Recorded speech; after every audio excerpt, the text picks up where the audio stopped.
یہ بھی ہے اپنا، یہ بھی ہو سکتا ہے کہ سو کا مطلب ہے وہ گناہ جو ظاہراً کیے جاتے ہیں،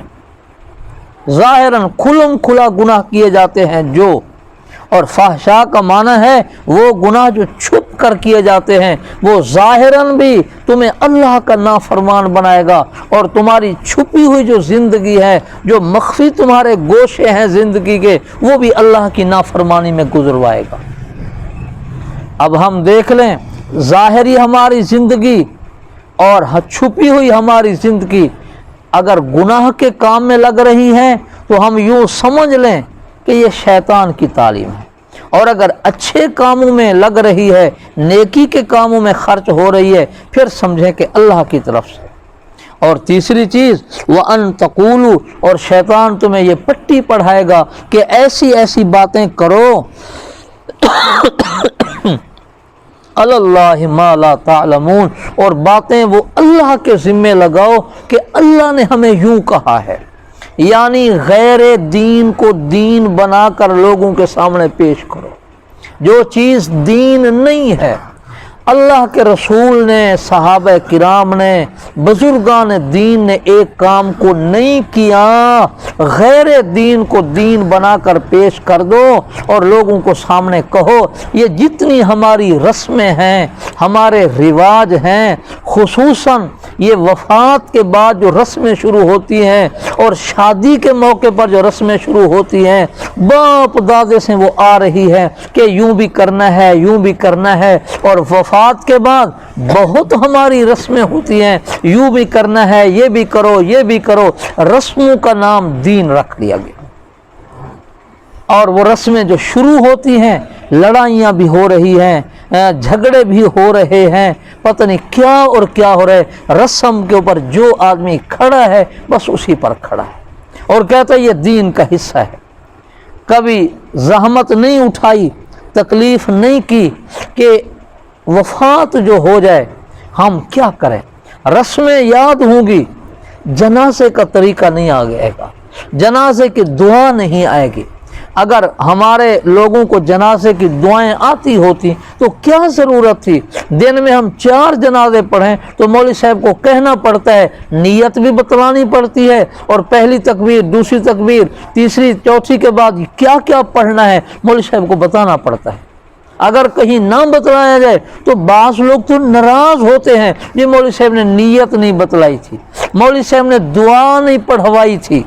بھئی آپ کیا کرنے کے لیے آئے ہیں؟ آپ کی جو اتنی زندگی اور عمر ہو گئی ہے، آپ نے نماز جنازہ کی دعائیں بھی نہیں یاد کی آپ نے، تو نماز جنازہ کا پتہ تو نہیں ہے، لیکن رسمیں جو ہیں وہ خوب یاد ہوں گی اور آگے آگے ہوں گے رسموں میں، بھی یہ بھی کرو، یہ بھی کرو اور یہ بھی کرو۔ اور بدقسمتی سے ہمارے کچھ مشبہ شکل دین کے لبادے میں آئے اور انہوں نے ان رسموں کو اور مضبوط کیا، جی بالکل ٹھیک کہہ رہے ہو، بس فلان دن خیرات کر لو، تمہارا میت جو ہے وہ بخشا گیا۔ اور اس نے کہا ہاں جی جتنا پڑھا ہے تم سارے میری ملک کرو، حالانکہ کہیں یہ شریعت کا حکم نہیں ہے یہ پڑھو تم اور ملک مولوی صاحب کے کرو۔ کیوں بھائی؟ اللہ ہماری نہیں سنتا، وہ خدا ہمارا نہیں ہے، یہ سب دھوکہ ہے، کوئی کسی کی ملک نہ کرے۔ ان پڑھ آدمی ہے، اپنے مردے کو خود ہی اصال ثواب کرو، ضرورت بھی ہے، ان کا حق بھی ہے، آپ کریں، 3 مرتبہ کل شریف پڑھیں، اسی کا ثواب بھیج دیں، درود شریف پڑھ کر آپ ثواب بھیج دیں، سورۃ فاتحہ پڑھ کر آپ ثواب بھیج دیں، جتنا ہو سکتا ہے میت کو ثواب پہنچانے کے لیے آپ غریبوں کو اپنا ہاتھ چھپا کر کسی کو دے دیں، کسی غریب کی ضروریات پوری کریں، ثواب خود بخود پہنچ جائے گا۔ یہ کوئی ضروری نہیں ہے آپ اتنی دیگیں پکائیں، یہ انتظام کریں، خیرات ہو، فلاں فلاں آئیں گے، پھر ختم شریف پڑھا جائے گا، پھر مولوی صاحب کی ملک کیا جائے گا، یہ سب رسمیں ہیں، اللہ کے دین کے ساتھ ان کو کوئی تعلق نہیں ہے۔ اصال ثواب پہنچانا وہ بالکل ہے اور آپ ضرور کریں، لیکن یہ پابندیاں نہیں ہیں کہ دن کے 9 بجے ہو، پہلے ہی وقت ہو، پچھلے ٹائم نہ ہو، نہیں، آپ رات کو ثواب پہنچائیں، مغرب کو پہنچائیں، عصر کو پہنچائیں، دن کے شروع حصے میں پہنچائیں، پیسے دے کر پہنچائیں، کپڑے دے کر پہنچائیں، تھوڑا خرچ کر کے پہنچائیں، زیادہ خرچ کر کے پہنچائیں، آپ کے میت کو ثواب پہنچ جائے گا۔ اللہ نے کبھی مجبور نہیں کیا کہ 10 دیگیں پکاؤ گے تو ثواب جائے گا، اور اگر 1 کلو چاول کسی کو لے کر دے دیے غریب کو تو ثواب نہیں جائے گا۔ کہیں پابندی نہیں ہے۔ دین کو ہم نے خود اپنی رسموں کے ذریعے مشکل بنایا ہوا ہے۔